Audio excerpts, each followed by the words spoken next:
Безбедноста и здравјето при работа се клучни фактори за успешно работење во компаниите.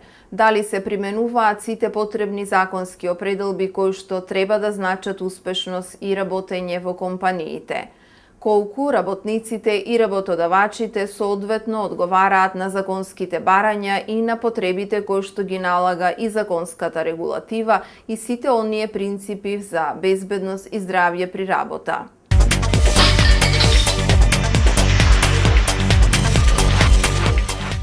Господин Петковски, во делот на работодавачите констатиравме дека се уште доминира состојбата во која што се гледа законската обврска да се исполни и тука некако се затвора тој круг. За да ја добиеме сликата, некако ми е намерата, еве јас во мојот дел да резимирам. Каде се работниците, колку тука нивната свест во однос на она што е потребно да го исполнат на работното место како работна задача, но и доверената можеби опрема за заштита, помагала и се она што е потребно, доволно го користат, го употребуваат, применуваат, што им гарантира дополнително дека ќе бидат заштитени. Ајде тука малку да ја добиеме сликата од терен. Ако не се такви работодавачите, onda какви не се вработените? Не потекнуваат тие од едно место од друго. Често пати имам, преку директни разговори, бидејќи работата исто што спроведувам, носи и да имам разговори директни со голем дел од вработените. Често пати кога зборуваме лице в лице, зборуваат за и свесно зборуваат за ризиците кои се поврзани со нивното работно место. Често пати зборуваат за тоа дека одредени постапки се и како ризични или одредени методи кои се применуваат се дури и опасни. Но она што сум го приметил е дека македонскиот работник има една така флексибилна линија на правење компромиси со своето здравје, со својот живот, да всушност мислев дека е само наша карактеристика, но понатаму увидов дека тоа е погоре или подоле карактеристика на земјите каде што има дефицит на работни места.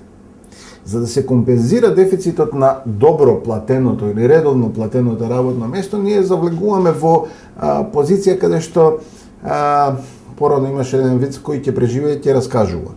Значи, одиме на принципот на тоа дека го правам тоа толку години и ништо ми се нема случено.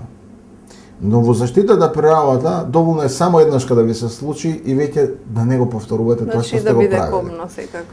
Голем дел од вработените немаат представа дека има закон за безбедност и здравје при работа и не знаат всушност кои се нивните права и обврски. Иако во самиот закон постои институт кој зборува дека им треба да имаат представник на вработените за безбедност и здравје при работа, многу често се случува барем во оние фирми во кои сум бил, да представникот го избираат работодавачите. Што самото по себе е оксиморон с противност, затоа што ако е представник на вработените за безбедност и здравје при работа, нормално би било да го изберат вработените, а не да го избере работодавачот. Но да се задоволи повторно на форма, дај да помине пред инспекција, имате ли? Имаме. Подпишано. Постои официјално лице. Доаѓаме ние во ситуација, дури еден абсурд, кај што можете да приметите дека се мести целата сценографија. Значи на лист кај што е напишано дека е избран тој и тој, имате доле печат на фирмата. А кога имате печат на фирмата, кој има пристап до печатот? Веројатно управителот. Нема вработените, така. Работата е во тоа што дури кога се позиционираат одредени луѓе на такви позиции кои треба да го проформа направа целиот систем, тогаш вие го блокирате системот од многу едноставна причина. Дека не го разбирате. Од друга страна, кога ќе се вратиме назад, зборуваме за представник на вработените за безбедност и здравје при работа, кој има за цел да го овозможи или олесни каналот за комуникација помеѓу работодавачот и помеѓу вработениот и да се разбереме. Јас никогаш не сум присталица дека работите треба да ги гледаме само од позиција на тоа дека ние као детектори за пожар. Ние стално треба да детектираме нешто, ама не знаеме како треба да се реши. Заблуда е тоа. Најдоброто решение може да произлезе на некој кој му се случува. Значи, ако го прашате вработениот што мерки би превземал за да елиминира одредена штетност, да кажем имате еден куп на што знам, материјали кои се наоѓаат на патот за кај што пешачите и може да се лизнете, може да паднете, значи, тој ќе ви каже, нема некој од надвор подобро да ви го каже, или му дува некоја клима од озгоре, кој ќе ви го каже тоа? Некој што прв пат влегува и излегува, или тој што 8 часа и повеќе работи на работното место? Значи, доаѓаме во ситуација дека имаме телефон на глуви, најчесто се перцепира од страна на работодавачите таа позиција која треба формално правно да ја пополниме, а не као една форма на унапредување на самиот работен процес кој всушност веројатно би чинел и многу помалце пари доколку се разбереме што разговараме и јас и вие. Од друга страна, вработените имајќи таа позиција, значи една дефетистичка позиција дека ништо нема да се смени, битно е само пари да земе, на тие малце што ни се, нели, во форма на плата, доаѓаме во ситуација дека тие луѓе се однапред се откажале од тоа дека всушност некој треба да им одаде признание за тоа дека и тие се дел од таа, како се вика, работна средина. Овде најчесто или веднаш во моментов кој ми се јавува пример е лон системот на производство. Значи вие не треба да размислувате, вие треба само мускулите и оние навики што ги имате во однос на шиењето, треба само да ги преку машините преточите во некој производ за кој вие дури не го избирате, не го добивате све од копче, конец, нели, ви се доставува и вие само без мозок работите, правите и така. Не сакам да вулгаризирам, да не ме разберете погрешно. Не сакам овде да добиете впечаток дека тие вработени немаат што да кажат. Не, тие имаат премногу што да кажат, но треба да ги прашате. А кога ги прашувате, не ги прашувајте однапред со став дека тие не знаат нешто. Вклучете ги, имајте го тоа чувство дека најдобрите решенија може да произлезат од некој кој е во работниот процес.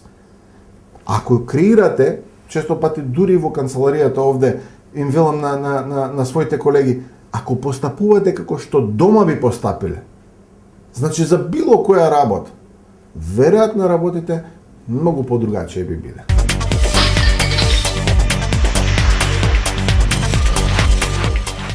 Упатените велат дека треба да се работи многу поактивно и да се применуваат многу посериозно сите мерки кои што се поврзани со безбедноста и здравјето при работа. Велат дека има уште простор за работа во оваа проблематика, а сите инволвирани страни треба многу поактивно да се вклучат во реализирањето и спроведувањето на безбедноста на работното место. Работодавачот има обврска да обезбеди безбедност и здравје при работа за неговите вработени од секој аспект поврзан со работата. Во рамките на неговите обврски, работодавачот мора да презема мерки потребни за безбедност и здравје при работа на вработените, вклучувајќи заштита од професионални ризици, обезбедување информации и обука и обезбедување соодветна организација и потребни средства, односно да воведе такви заштитни мерки и да избере такви работни и производствени методи кои ќе го подобрат нивото на безбедност и здравје при работа, а ќе се вклучат во сите дејности на работодавачот и на сите нивоа на организација.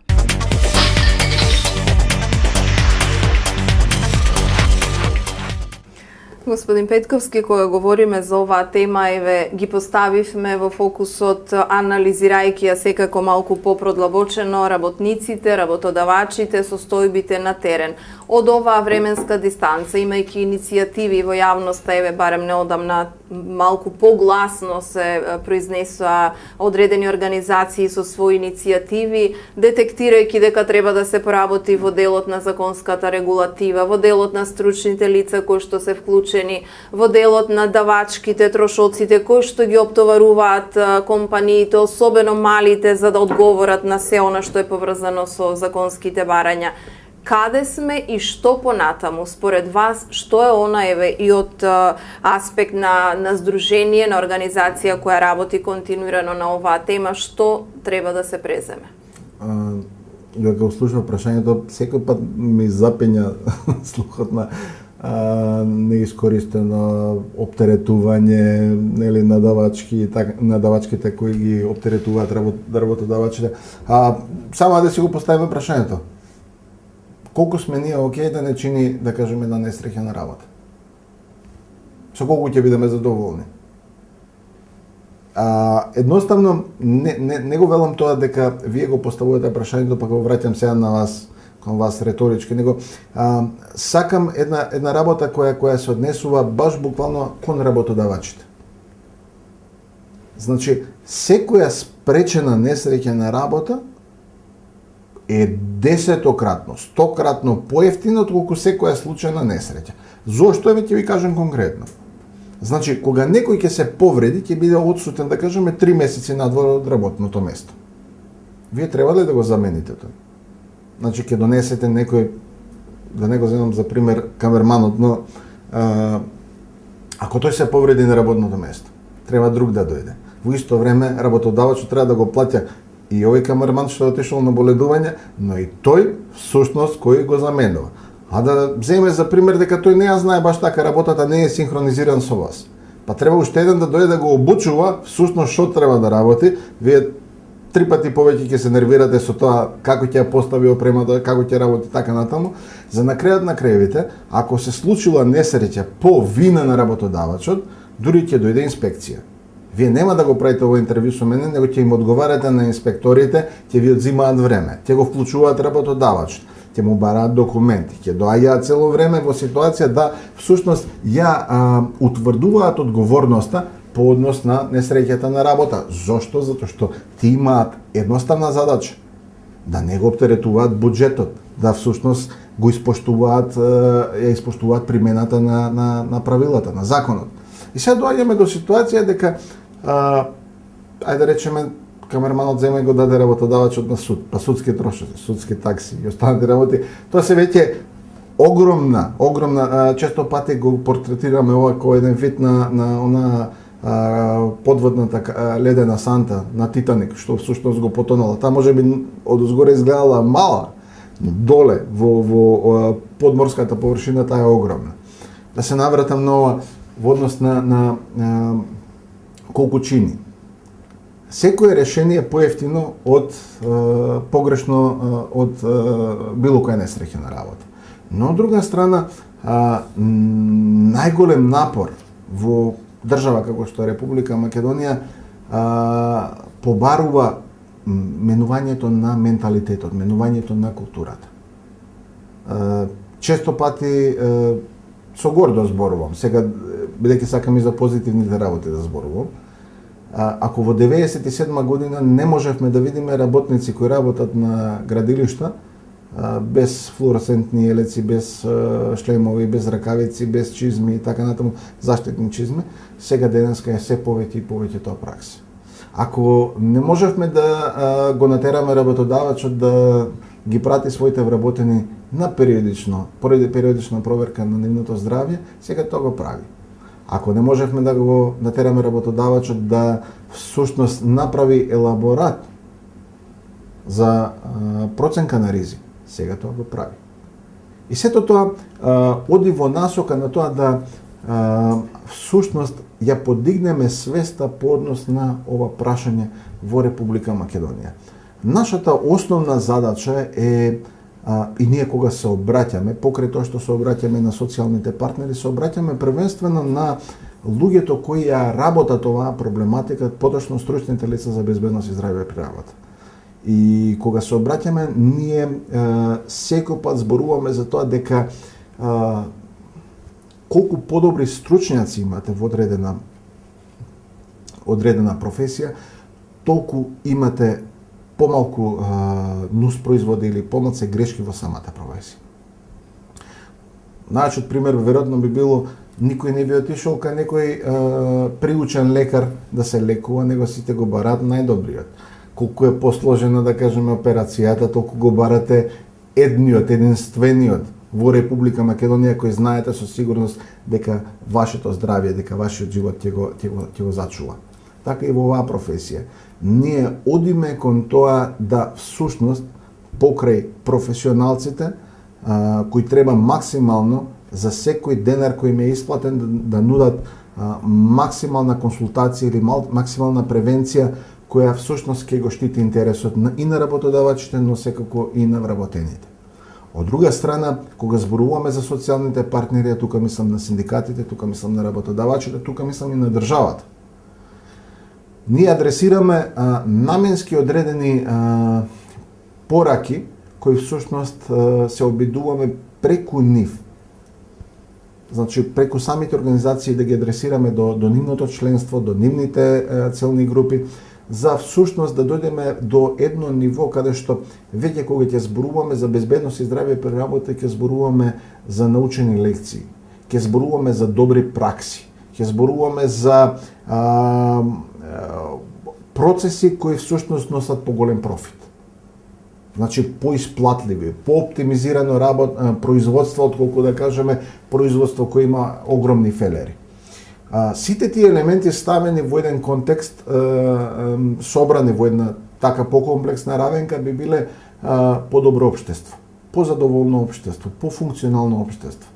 Затоа што колку повеќе ние создаваме дополнителна вредност, толку повеќе ќе имаме средства и за училиште, и за болници, и за други од јавен интерес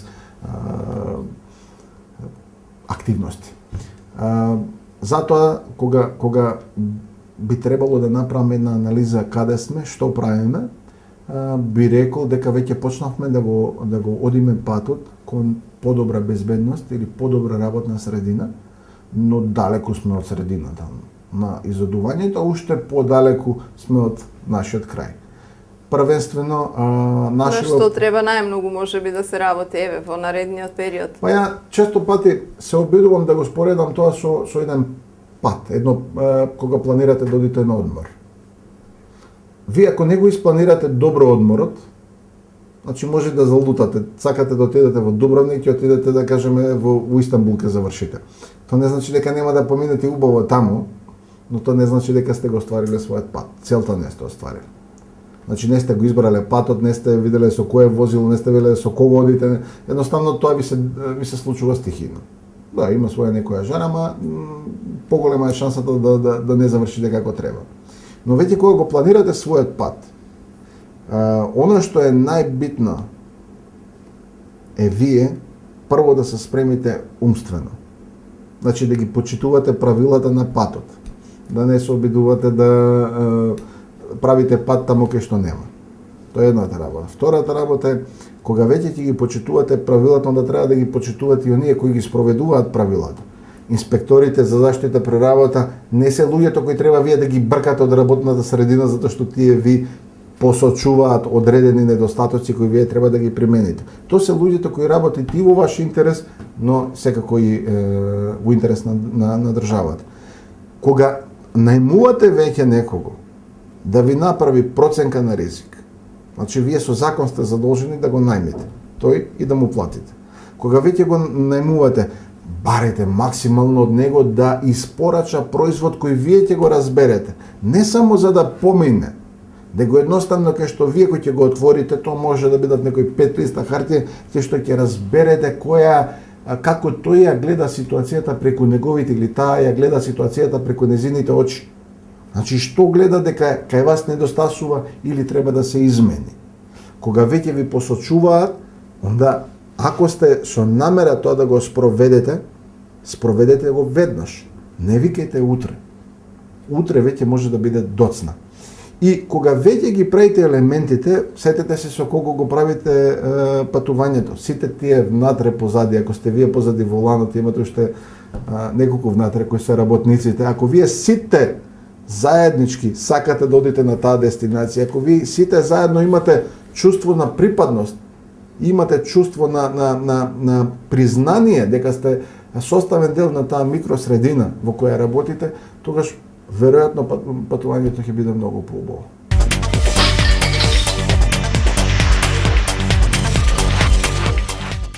Работодавачите се уште, заедно со компаниите кои што ги имаат, треба да бидат вклучени во многу поголема активност за исполнување на законските обврски и за реализирање на конкретната безбедност на работното место. Според стручните се уште преовладува состојбата на терен во која што се исполнуваат исклучиво законските одредби кои што мора да бидат исполнети од страна на компаниите. Дополнително подсетуваат дека работникот кој што е згрижен, кој што има заштита на своето работно место од аспект на животот и здравието, може да биде многу попродуктивен и да работи многу подобро, а со тоа да донесе поголема профитабилност и успешност на компанијата.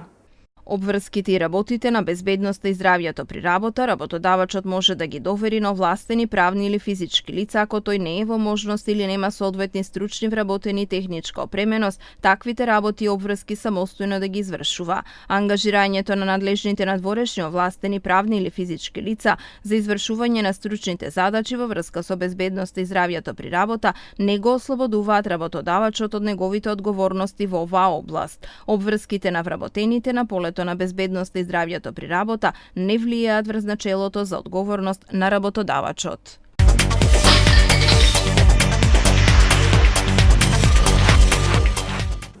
И еве за крајот може би да го заокружиме целиот наш разговор, ако едноставно сакаме да ја прикажеме реално сликата за состојбите со оваа тема воопшто во Македонија, која е вашата заложба, што би порачала?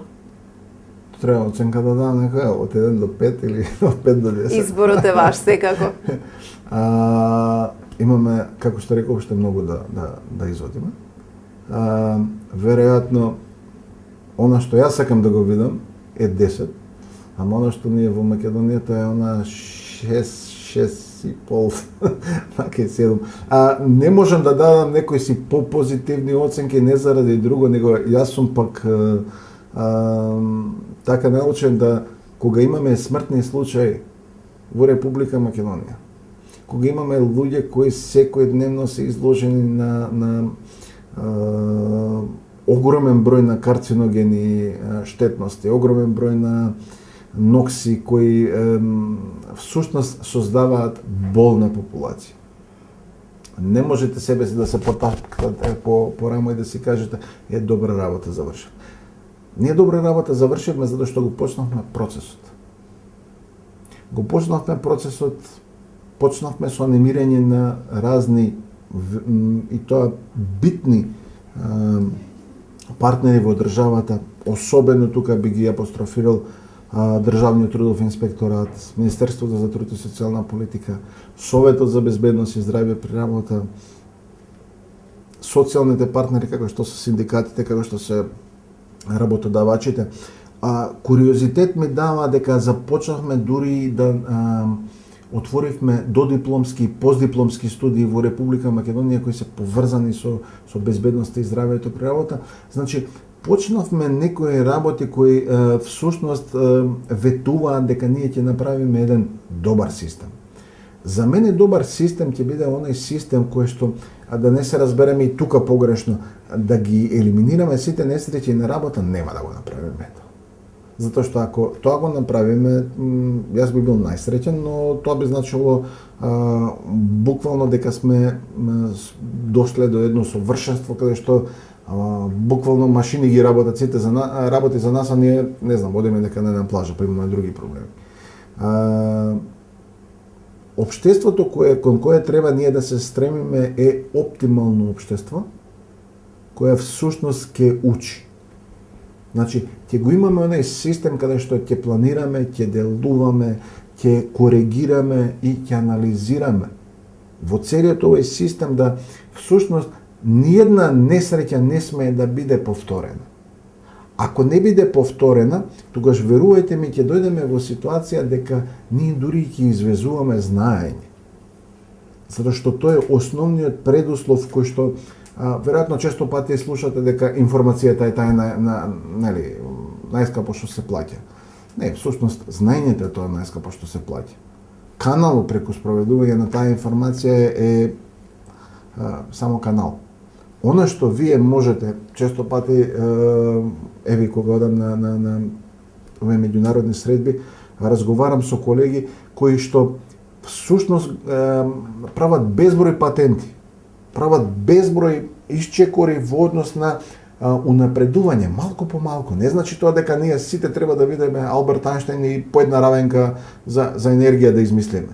Не, него едноставно доаѓаме во ситуација дека нашата професија која работиме, ако се обидеме и успееме чекор понапред да ја однесеме од тоа што било вчера, веќе сме на добар пат да имаме добро општество и земја каде што јас секако би сакал да живеам. Еве, ова што и на крајот го изложивте, да дава надеж дека и понатаму многу повеќе сите активности што се поврзани со безбедноста и здравјето при работа ќе се спроведуваат, сите институции инволвирани страни активно ќе работат на ова поле и уште повеќе ќе имаме работници кои што ќе бидат во добра кондиција, ќе можат да работат и да ги исполнуваат своите работни задачи независно во која дејност се, а на крајот тоа ќе ги направи профитабилни компаниите и секако напредокот нема да изостане. Ви благодарам што бевте дел од ова издание на емисијата Профит. Ви благодарам и вас.